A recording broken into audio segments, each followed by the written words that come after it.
बहुत सालों से मैं एक शोध के काम में लगा हुआ हूं कि भारतवासियों ने सबसे पहले शराब कब पी। तो अब तक मुझे जो प्रमाण मिले हैं वो प्रमाण कहते हैं कि 1760 के पहले तक किसी भी भारतवासी ने कभी भी शराब नहीं पी।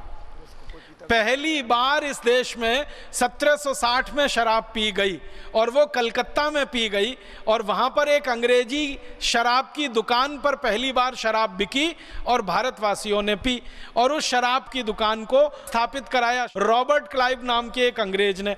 और उसने जब कंपनी का राज चलता था इस देश में, ईस्ट इंडिया कंपनी का, तो कानून बनवाया, कानून से लाइसेंस दिया गया और उस लाइसेंस के आधार पर कलकत्ते में पहली शराब की दुकान खुली 1760 में, और उस शराब की दुकान पर आकर भारतवासियों ने शराब पीना शुरू किया।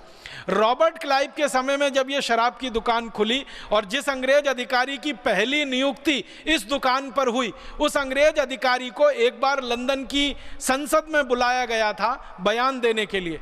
तो वो अंग्रेज अधिकारी जब लंदन गया संसद में बयान देने के लिए, तो उससे पूछा गया कि बताओ तुम्हारे शराब का धंधा कैसा चल रहा है।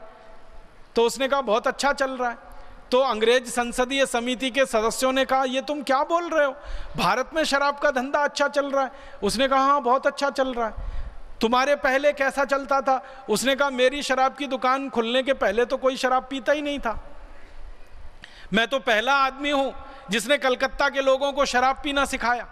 तो तुम्हारी दुकान पर लोग आते हैं, हाँ आते हैं, भीड़ की भीड़ आ रही है।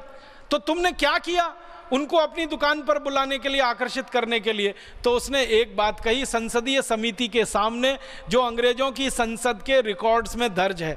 वो कहता है कि मैंने सबसे पहले मुफ्त में शराब पिलाई भारतवासियों को। उसने कहा कि मैंने एक बोर्ड लगा दिया शराब की दुकान के बाहर और उस पर लिख दिया, और उसको बांग्ला भाषा में लिखा, पहले अंग्रेजी में फिर बांग्ला में, और उस पर यह लिखा कि यहाँ मुफ्त में शराब मिलती है, आइए पीजिए, आनंद लीजिए। ऐसा करके बोर्ड पे लिख दिया। तो एक आया, उसने चखा, फिर दूसरे दिन वो 2 को और लेके आया, फिर तीसरे दिन 3 को लेके आया। तो कहने लगे अब तो मेरे पास ऐसे ग्राहकों की संख्या हो गई है कि जिनको पहले मैंने मुफ्त में शराब चखाई थी, अब वो घर से पैसे चुरा कर लाते हैं और मेरी शराब पीकर वहां से जाते हैं। तो अंग्रेजी संसदीय समिति बड़ी खुश हो गई। उसने कहा तुमको तो पुरस्कार मिलना चाहिए। तो वो कहता मुझे अगर पुरस्कार देना है तो एक लाइसेंस और दे दो, दूसरी दुकान में वहीं खोलना चाहता हूं शराब की। तो दूसरी दुकान खुल गई, फिर तीसरी खुल गई, फिर चौथी खुल गई। एक दिन 350 दुकानें हो गई कलकत्ता में, और ये दुकानें बढ़ती नहीं। अंग्रेज इसको बढ़ाते रहे, शराब पीने का कानून बना दिया। कानून में ये लिख दिया कि अगर कोई बालिग हो गया तो शराब पीने का अधिकारी हो गया। जब तक वो नाबालिग है तब तक ना पिए, बालिग हो गया तो पीने लगे। अब हमारे यहाँ अंग्रेजों के ज़माने में बहस चली कि भारत में कोई बालिग है या नाबालिग है, इसकी उम्र क्या मानी जाए। तो आपको सुनकर हैरानी होगी, मैं सबको बताना चाहता हूँ कि सालों साल अंग्रेजों ने बालिग होने की उम्र 14 साल रखी, फिर उसको 16 साल किया, फिर आते आते वो 18 साल हो गई। माने थोड़े समय तक ये था कि 14 साल के ऊपर हो जाए तो शराब पी ले। तो अंग्रेजों को पूछा गया कि तुमने ये 14 साल कैसे रख दिया? तो उन्होंने कहा हमारे इंग्लैंड में 14 साल में सब शराब पीने लगते हैं, तो हमने भारत में भी रख दिया।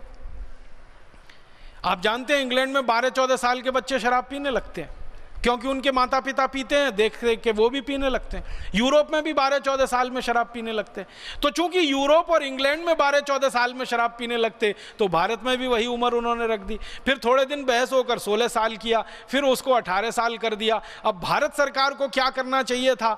आज़ादी मिलने के बाद ये कानून समाप्त कर देना चाहिए था, क्योंकि हमारे धर्म में, हमारी न्याय व्यवस्था में शराब पीना पाप है, अधर्म है और सबसे घृणित काम है।